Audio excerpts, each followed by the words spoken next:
Now we are going to start with the topic that is the relative molecular mass and mole. So you know that we have the solutions. You already know that solution is a mixture of solute and solvent, you know that, right? So how much amount of solute is there in the solution can be known by the concentration. How much solute is dissolved in the solution is called as concentration. So there are certain methods in order to express the concentration. That means, like if I have a glass of water and I add one spoon of salt into it, so one spoon of salt is my concentration, and that is my solute, and that is my solvent. So here we are going to express in certain units that how we can express the concentration of the substance.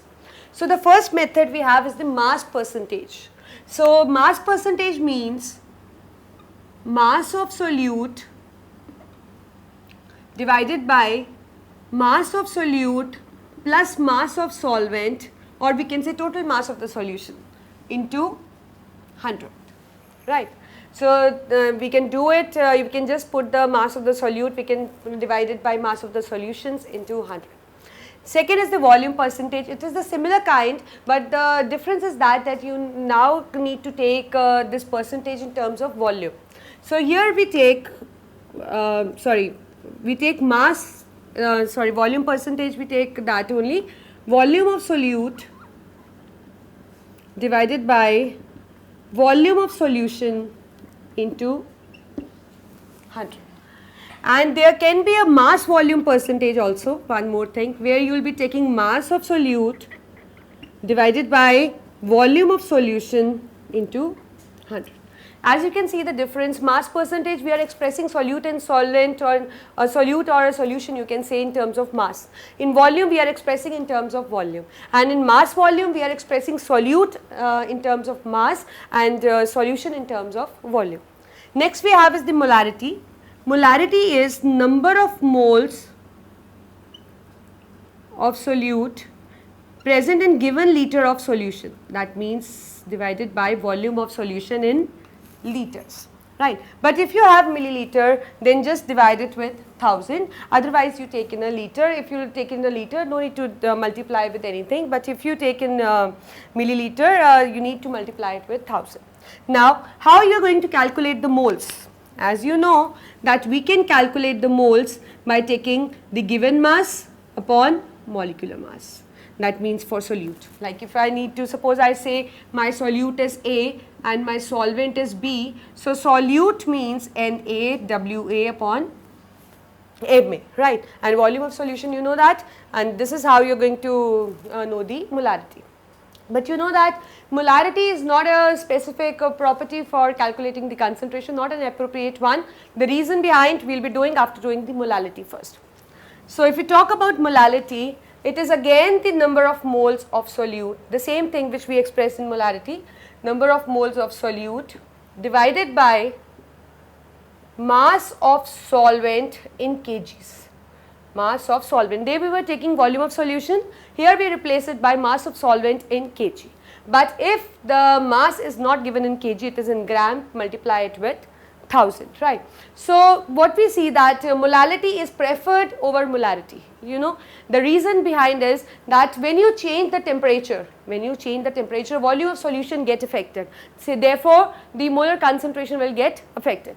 But here in terms of molality you are taking into account mass of solvent, and with change in temperature mass is never affected. So that means it is a better property, like if you change the temperature also the concentration is going to remain the same, but not when you are expressing in terms of molarity, right. So that is why molality is preferred over molarity. Now next we have is normality. Normality is number of gram equivalents divided by volume of solution in liters. So what are gram equivalents? As you can see, normality and molarity, the only difference is that here you have the number of gram equivalents and here we were having number of moles. So how we are going to get the number of gram equivalents? Number of gram equivalents is equal to weight of a substance, given mass, that as you were doing here, divided by the equivalent mass. Now how you get to know the equivalent mass? Equivalent mass is something, the molecular mass molecular mass or molecular weight divided by the positive valency, divided by the total positive valency of the salt. Suppose if I need to find equivalent mass of NaCl, so how I am going to find? First I need a molecular mass, so it is 23 plus 35.5 comes out to be 58.5. Positive valency, how many positive valency net it has? Only one. So this is my equivalent mass. I am going to put here, this is the mass which is already given in the question, and then after calculating you can put here and we can solve for the normality. Again, normality is again not an appropriate property because it depends upon volume, and with change in temperature the volume may increase or decrease, so therefore the concentration will change. So again it is not an appropriate property like molarity. Next is ppm. ppm is used whenever you can say the concentration of one component is too low. Whenever the concentration of one component is too low and one is in excess, then you make use of ppm. What's that? It is mass of solute divided by mass of solution into 10 raised to power 6. It is actually a mass percentage only, but here you can take it in any case, and but you prefer in this case when the concentration of one component is too low, right? So here you multiply with 100 and here we multiply with million because the concentration is too small, so we look for the concentration of substance in a million, right? So that is why it is called as ppm.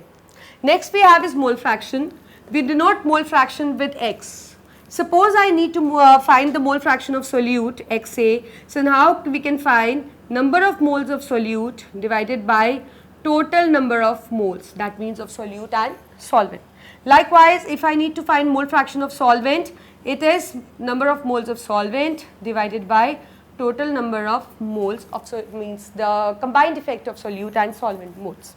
And now you already know how we can find the moles. It is the given mass upon the molecular mass. So whether you need to find for the Na or you need to find for the Nb, you can put the same formula.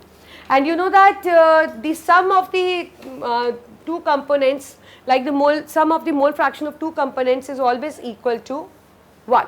That means Xa plus Xb is always equal to 1. So these are the few methods by which you can actually express the concentration, that is the mass percentage, volume percentage, molarity, molality, normality, ppm and mole fraction, right.